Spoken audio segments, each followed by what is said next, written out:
Breaker 19 for you gear jammers out there. Welcome back to another episode of Smooth Operator Trucking, where we create the dream 1 mile at a time. I'm your host, Smooth Operator. Today we're going to be asking a question: what's the difference between Landstar agents and Mercer agents? And we're getting started right now.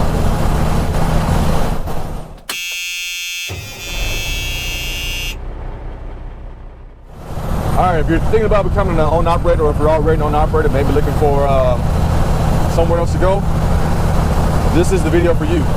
Do me a favor, go ahead and hit that like button. Alright, so let's get started. Mercer Transportation and Landstar are probably the two premier, well-known 100% owner-operator companies. Now, this is not to glaze Landstar or Mercer. I'm just going to tell you about my experience with Landstar and with Mercer. Currently, I am with Mercer Transportation. One, I do think they're both good companies. Do they have their cons and pros? Absolutely, just like any company does. I think they have a lot of similarities, and they also have a lot of differences. And today, we're going to talk about one of those similarities / differences when it comes to their agents. All right, so Landstar has about, give or take, at any given time, 10,000 power units. They do drive-in, flatbed, open deck, oversized, specialized, all that stuff. They don't do tankers. I think there might be a very small opportunities for refrigerated. Mercer Transportation has about 1,500 to 2,000 units. So definitely nowhere near as big as Landstar, but still a pretty nice sized company. At Landstar, you have about 1,500 independent agents. And at Mercer, you have about 250 agents, 150 to 250 agents. Now, what's an agent? So an agent is kind of like a broker, but they work specifically for that company. So they're individual contractors that work specifically for Landstar or specifically for Mercer. They go out and find the loads, and they put the loads on the load boards. All right. Now let's talk about some similarities. They're both independent. Just like you're an independent owner operator, you run your business how you see fit with some parameters and guidelines from Landstar and Mercer, and that's the same way that the agents run their business. Both of them will go out and find customers and get contract freight. And they also will get third-party loads off the load boards. Now, this makes things a little bit easier for you because you don't have to go on all the load boards and try to find these loads. They do it for you. They'll go on DAT, they'll go on Truck Stop, they'll go on XPO,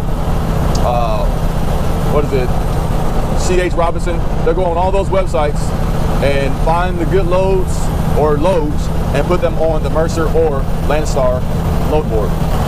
Now, how this works, you hear a lot of people, especially at Landstar, you hear a lot of people talking about bait and switch and, you know, having a lot of problems with the agents at Landstar.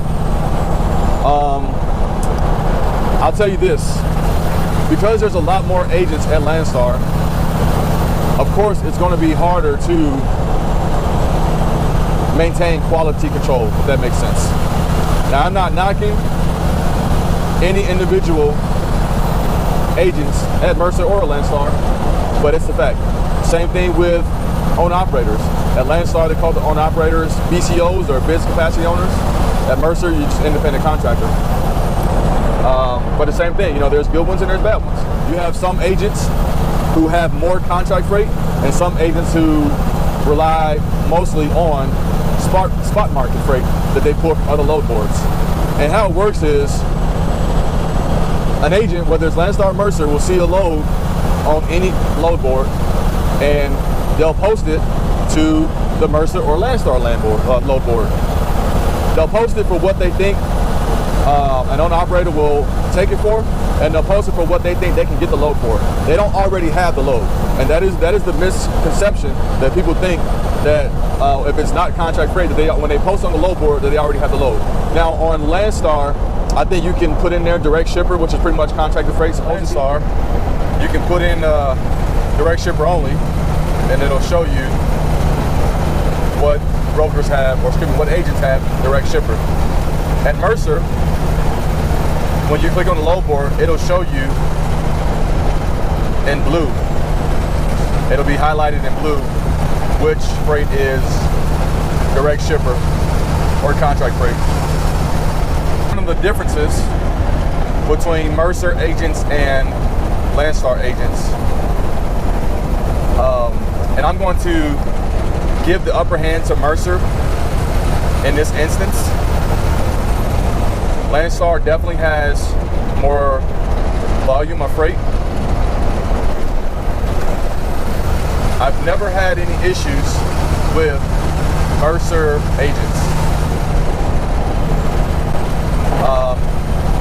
Again, now hear me clearly. In no way, shape, form, or fashion am I knocking foreign agencies. But at Landstar, you will deal with a lot of foreign agencies, which sometimes they have really good freight, and you know, sometimes they're just as good as an American agency. Unfortunately, a lot of times, or sometimes, there is that language barrier and also that cultural barrier. When you're talking about booking freight, communication is key and understanding is key. And when you're dealing with a foreign broker, sometimes someone who's not even in the same country, they're somewhere overseas somewhere, that breakdown in communication can become a problem. Now, I've worked with some really great agents at Landstar, so that is not, I've worked with some really great foreign agents at Landstar, so that is not all encompassing. It just becomes another barrier of challenges to deal with. Now at Mercer, all of the agents that I've dealt with have been American, which makes things a lot easier. Sometimes they'll have these deep Southern accents, but outside of that, you can understand them clearly, and there's no cultural barrier, and there's a good understanding. Now, I sat down with a former, what was he? I think he was a former coordinator at Mercer, and he's now their public affairs guy, whatever. He does all their pictures and photography and all that good stuff. And what he was explaining to me is that actually there are a lot of foreign-owned agencies at Mercer, or I don't know about a lot, but a few. But what they do is they'll have Americans be the face of the agency and be the spokesperson. So when you call, even if it's a foreign agency, when you pick up the phone, you're talking to someone who speaks English as their first language. Only time I've ever spoken to anyone whose first language was not English at Mercer was when it was a third-party load, and that third-party load broker did their check calls. That was it. So I had to kind of give Mercer the upper hand when it comes to that. It just makes things easier. Again, I'm not knocking any foreign agencies at Mercer or at Landstar. It just makes it easier when you pick up the phone to make a phone call, and whoever picks up the phone on the other end, their first language is English. And it's not just a language barrier. Like I said, again, that cultural barrier is very important also. I've never had an agent hang up on me or be rude to me at Mercer. I dealt with that a few times at Landstar. Even when you're trying to be nice to them and be professional, you know, I don't know. But they both get the job done. I think it's easier to build a relationship with the agents or the agencies at Landstar, because not all of the freight that Landstar has goes to the load board. Just like you have your favorite agents or favorite brokers or whatever, you'll have those agencies who have their favorite owner-operators or BCOs to work with. And so it's very important and more beneficial to build a relationship with the agencies at Landstar. At Mercer, that's a little bit harder to do because Mercer's policy is that all the freight has to go on the load board. That's their policy. I think it's followed for the most part. Are there exceptions? I'm sure there are. But you can't just call up an agent at Mercer, build a relationship with them, and expect for them to give you freight. They have to put it on the load board. Now, you can say, hey, and I've done this a couple times myself, and it's perfectly legal. If you're somewhere and there's no freight on Mercer's load board to get you connecting to where you're trying to go, you can call your favorite agent or your agents that have loads in that area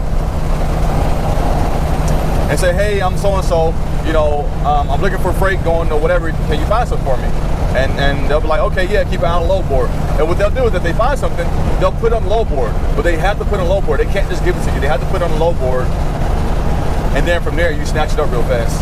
You match yourself up to it. Now, like again, are there exceptions?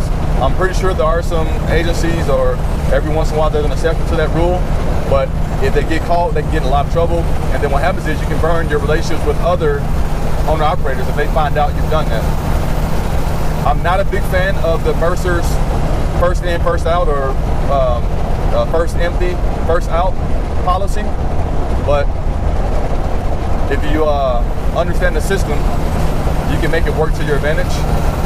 I'll make another video about that at a later date.